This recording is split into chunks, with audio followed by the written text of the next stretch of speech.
If you're someone who works in n8n and you host your instance in the cloud through their own subscription, you might notice that sometimes if your automations are running too long, they might just error out after a certain period of time.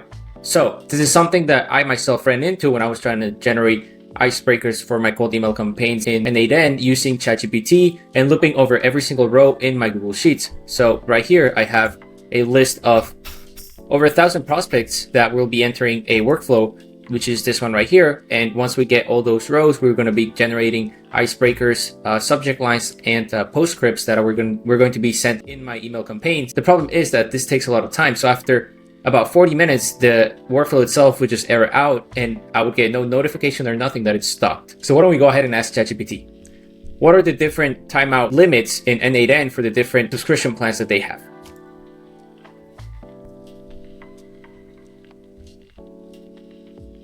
As you can see, if you're in the starter plan, it's going to be 5 minutes. If you're in the pro, it's 40 minutes. And if you're self-hosted or enterprise, it's going to be unlimited. So in my case, I'm in the pro cloud plan. So after 40 minutes, the workflow itself would just crash. So I started thinking about ways to get around this. And the most logical one that came to mind was just adding an error handling, meaning that I would go here into my settings and create an error workflow that whenever it errored out, it would just re-trigger the same workflow and start it all over again, picking up from where it left off. The problem is that although it gets saved as an error, as you can see here, I have a lot of errors. These are all pretty much timeouts. It wouldn't trigger that error workflow, which made no sense to me because it's being saved as an error, but it wouldn't trigger the workflow.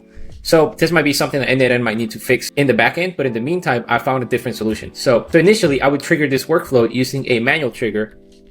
So I would just click start and let it run until it errored out. The problem is, at first, I didn't know it was erroring out, so I thought it would just keep running until it would finish filling up my spreadsheet. But since the case was that it was timing out after 40 minutes and I couldn't use the error handling, that's when I come up with this solution. It's pretty straightforward. Basically, I'm going to have a schedule trigger, and that schedule trigger is going to be for 41 minutes. So every 41 minutes, my automation is going to be triggered again. And why is that? It's because, as we saw, the timeout in my plan is 40 minutes. So just giving it an extra minute just in case it takes a little more, but in theory, it should stop at 40 minutes. So when it gets triggered, it's going to pull all those leads that don't have an icebreaker yet, and it's going to evaluate if we're getting anything in return. So depending on what your use case is, you might have a node that's going to act as a gate. In this case, for me, it's Google Sheets. It's the one that pulls all of the leads for me to process them. In the case that we were finished, it means that I wouldn't be getting anything in return. So sometimes when you don't get any data in return, the workflow stops at that node. So what you want to do is you want to come to settings and you want to put always output data. What this is going to do is just going to push an empty object through the flow without stopping your workflow. So then I have an if that in case that we don't have a first name, which is a name of a column, this is going to mean that we didn't pull any information from sheets, meaning they're all filled out. So what's going to happen now is it's just going to go through this true route and it's going to deactivate the workflow, this specific workflow. And so to quickly show you how you can use this node, which is just an n8n native node, is you want to connect a credential, you want to use a resource, in this case it's going to be a workflow, your operation or action, which is going to be deactivate, and you're going to choose the correct workflow. So to quickly show you how you can set up your credentials, it's going to ask you for an API key, a base URL.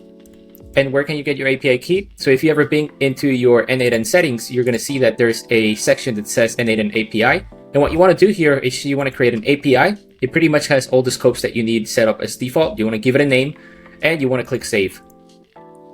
Once you've done that, you're going to copy your key.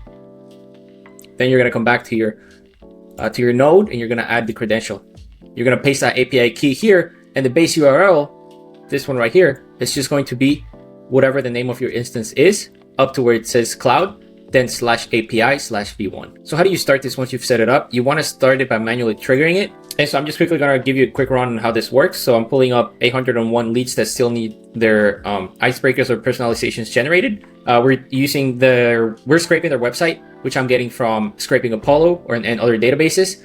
And we're creating an URL summary, a LinkedIn summary, an icebreaker gen that generates all those different components like the subject line, the postscript, and the icebreaker itself. And then we're enriching them, which pretty much just means putting it back into their designated row. And then it loops over. But you see, it's going to be one execution that's going to loop over 800 items. That's going to take longer than 40 minutes, and that's why we need to set this up like this way. So once you've started it manually, you want to go ahead and turn it on. And what this is going to do is just going to start that 40-minute counter for the next execution after the one you just triggered. That way it keeps running itself until it deactivates itself. So if you find this video helpful, please leave a comment down below saying you find it helpful and give me a thumbs up. And if you would like me to do a breakdown of how I'm doing my